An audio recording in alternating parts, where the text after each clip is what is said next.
साजिद खान, शेर हाजी अब्दुल रहमान, मिराज खान, जंगी खान, गायकवाड सुरेखा ताराचंद.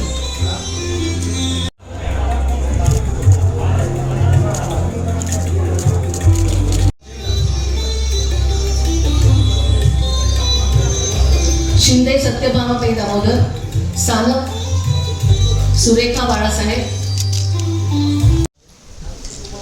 हार्दिक अभिनंदन.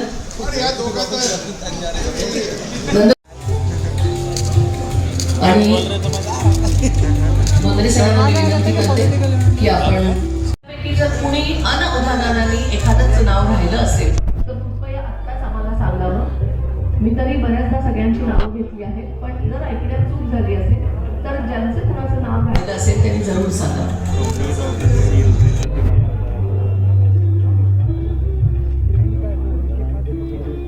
आणि यानंतर मोतीवाला अमानुल्लाह फाउंडेशनच्या वतीने अब्दुल्ला नंतर आपण राष्ट्रगीत म्हणणार आहोत.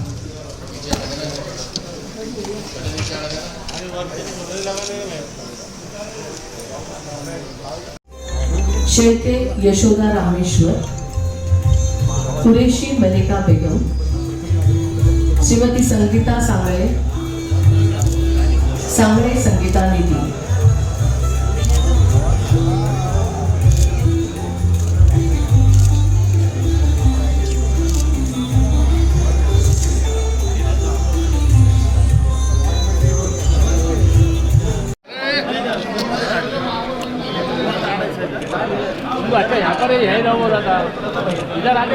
मंचाच्या उजव्या हाताने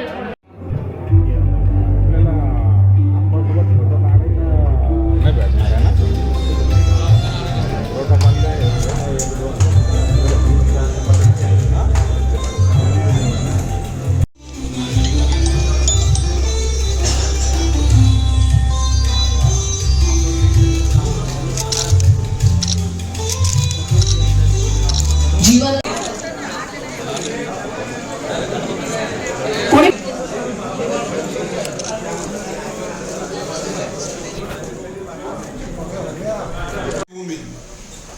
याच्यामध्ये देश आहे.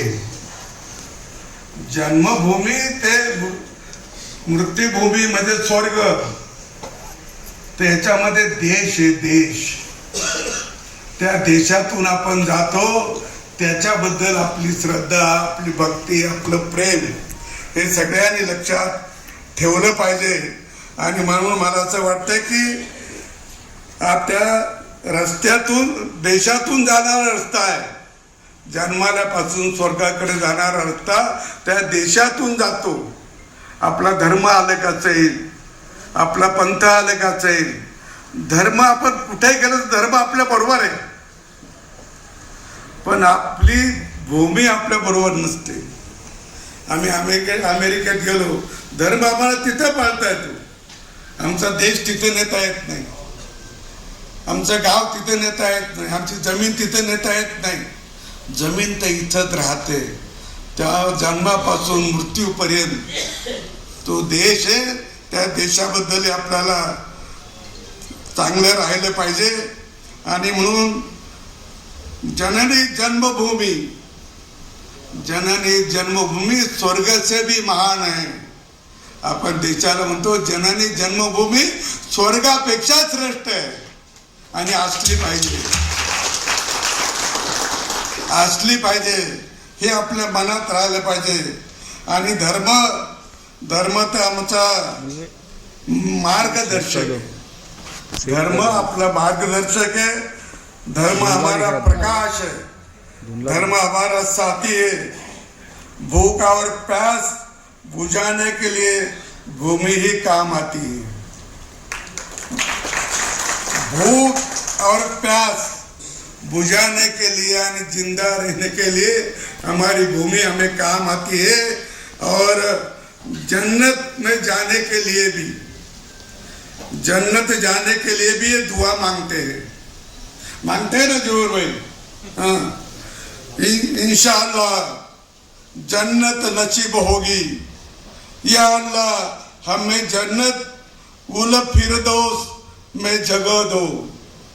कुठं जन्नत उल फिरदौस म्हणजे तिथं स्वर्गात त्यांच्या दृष्टीने जे काही असेल तिथं ते मागतातच.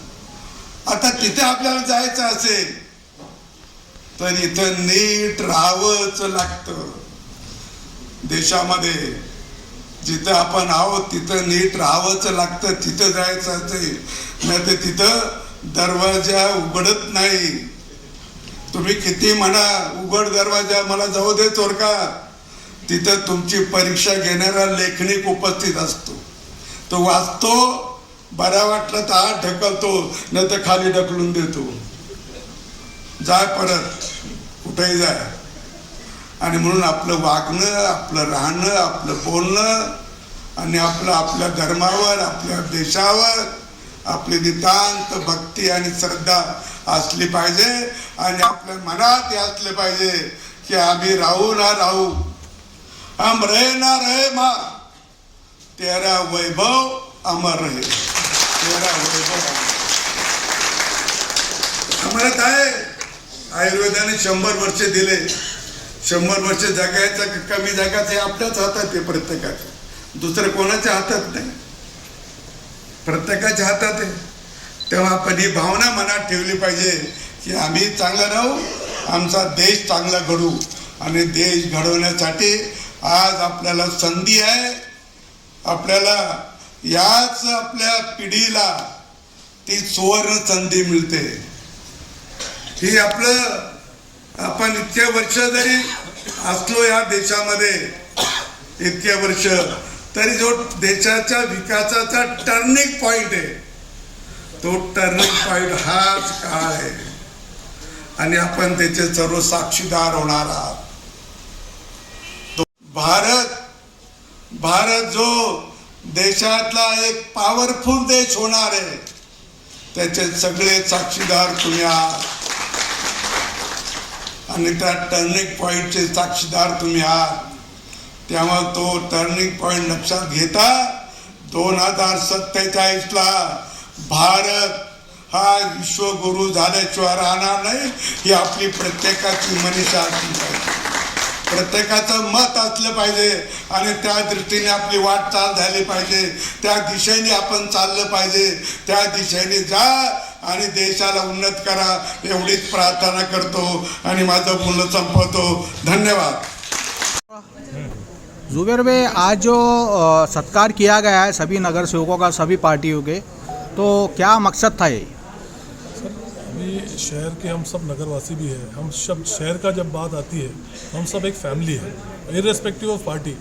कोई भी अलग अलग पार्टी के, पहली बार हिस्टोरिकल प्लेस में पहली बार ये हुआ कि सभी पार्टी के लोग और सभी का सत्कार एक जगह पे इसके लिए किया गया कि हम जो भी डेवलपमेंट की जब भी बात होंगी हम सब एक तरफ आते. नाना भी यहाँ पर आए थे, राज्यपाल महामहिम, उन्होंने भी शुभेच्छाएं दी. और 2047 में भारत जो है महाशक्ति बनेगा, तो क्या उसी की तैयारी चालू है सब तरफ. देखो अभी बजट के अंदर भी कल आप देखो इसके लिए इंडस्ट्रीज़ के लिए, टूरिज़्म के लिए स्पेशल बजट रखा गया. अब ये बजट इसी के लिए बढ़ाया जा रहा है कि डेवलपमेंट हो. अभी हमारे पास रोड कनेक्टिविटीज़ बढ़ेगी. अब ये औरंग शहर हमारा जो है, हमारा शहर महाराष्ट्र का भी सेंटर है. हिस्टोरिकल वाइज अगर देखेंगे, जोग्राफिकल वाइज देखेंगे तो महाराष्ट्र का सेंटर है, मराठवाड़ा का सेंटर है. अगर इसका डेवलपमेंट होता है तो पूरे मराठवाड़े का डेवलपमेंट होगा. तो डेवलपमेंट की पूरी तैयारी जोरों शोर से चालू है. नहीं, आप भी एक सियासी पार्टी के नेता है और सामाजिक कार्य भी आपका हमेशा चलता रहता है, तो क्या तवक्को रखे हैं आप लोगों ने, आपकी पार्टी ने और शहरवासियों ने क्या तवक्को करना चाहिए? नए जो नगर सेवक है क्या उम्मीदें लगाना चाहिए उनसे? अभी नया जोश है, नए लोग हैं, इनके साथ मिलके ही हम टॉप 5 स्मार्ट सिटी में लाना चाहते हैं. सबसे पहले हमारा आज हम 30-35 नंबर पे है. अगर हम सब मिलके काम करेंगे, नगर सेवकों का हम साथ देंगे. नगर सेवक अभी तो 5 साल के लिए है. जिस तरीके से वो काम करेंगे नीचे से लेकर ऊपर तक सब तरफ से उनको सहकार्य मिलने वाला है. नहीं, हर इलेक्शन में जो है पानी का जो मुद्दा है गरमाया हुआ होता है, लेकिन अभी तक के शहर को पानी नहीं मिला, सिर्फ आश्वासन मिलते जा रहे हैं. उस पर तो ऑलरेडी काम चालू है. जलवाहिनी का आपको डिटेल देख लीजिए आप, उस पर काम चालू है. और ये अभी जैकवाड़ी का जो प्रोजेक्ट है उससे कनेक्टिविटी का काम जोरों शोरों पे. सर, आप कौन से 3 ऐसे काम इन नगर सेवकों से चाहते हैं जिससे औरंगाबाद संभाजी नगर जो है तो डेवलप तो 1 नंबर पे आ जाए? सर, अभी डेवलपमेंट के लिए सबसे पहले है सिटी क्लीन और ग्रीन हो. और सबसे बड़ा इशू है हमारे पास पार्किंग का इशू है। तो पार्किंग के इश्यूज़ के अंदर भी अगर हम लोग अभी रोड वाइंडिंग का जो काम चालू है उसी को साकार्य करना चाहिए। नए महापौर जो बनने वाले हैं 10 तारीख को, उनसे क्या उम्मीद है आपकी? एक लेवल ऊपर लेके जाना। डेफिनेटली हर आदमी ग्रोथ चाहता है, डेवलपमेंट चाहता है, हर आदमी समृद्धि चाहता है। अब समृद्धि कब होंगी? जब हमारा सिटी हम क्लीन सब रखेंगे तो बाहर के लोग हम पे अट्रैक्ट होंगे। अभी ऑलरेडी हमारे पास जापानीज़ कंपनी आ चुकी है, आइसर कंपनी पहले हमारे शहर का अगर आप देखेंगे तो एक हमारी जो एक कंपनी थी बजाज कंपनी, उस पर हम लोग सब डिपेंडेंट थे। अभी टोयोटा भी आ चुकी है, इथर आ चुकी है और ऐसी मल्टीनेशनल और साइन अप हो चुके हैं। ये सब आने वाली है। नहीं 5,000 से ज़्यादा गरीबों के मकान जो है तोड़े गए अतिक्रमण में और रोड वाइडनिंग के नाम पे डीपी प्लान में, अभी तक के उनको मुआवजा नहीं मिला है। तो उसका तो प्रोसेस चालू है। अब जो भी शासन की तरफ से निर्णय होगा डेफिनेटली अच्छा ही होगा उनके लिए।